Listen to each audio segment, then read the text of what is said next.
ან თვითონ შაქრის ერწყმის დადუღებით, ან ამ მელასას დადუღებით მიიღება რომი. შესაბამისად, თვითონ პროდუქტი უკვე შაქრისგან არის წარმოებული.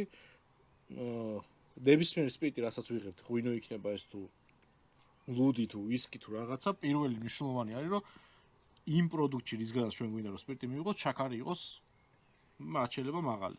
იმიტომ რომ რაც უფრო მეტი შაქარი არის, მათ დავამატეთ საფუარს და საფუარი იწყებს შაქრის ჭამას, გამოყოფს გაზს და გამოყოფს ალკოჰოლს.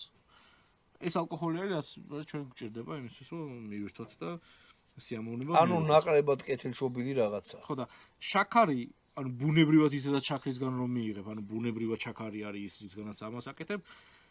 ალბათ ახლა ჩემთვის ნაკლებად კეთილშობილი არის, მაგრამ როცა სვამ ამას იგრძნობა, რომ აი თითქოს რაც უფრო მაღალი დონის რომ სვამ, მით უმეტეს გონია რომ შაქრის კუბიკებს ღეჭავ, იმდენად იგრძნობა ეს შაქრიანობა ამ სასმელში. სიტყვა, ხო. ამიტომ მე ზოგადად კბილ სასმელს ვერიდები ხოლმე და შესაბამისად რომიც ასეთი არის. თუმცა რომ არის მაღალი დონის რომები, რომელიც დიდი ხნით თუ კასრში გაჩერდება, საკმაოდ კარგ არომატებს იძენს, მაგრამ მე სიტყვა არსად არ მიდის, რჩება ბევრს მოწონს, სიამოვნებს, მაგრამ რომი არის რომი. რომი არის, ხო.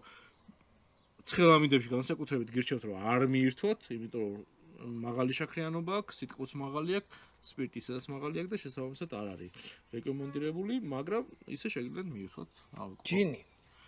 ხო.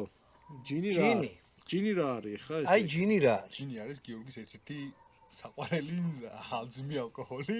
ვისკის მერე ჯინი არის. ჯინი რაღაცა 38 გრადუსიანი, 35 გრადუსიანი, იმ 30-იანი. ხო, აი ამ ჯინს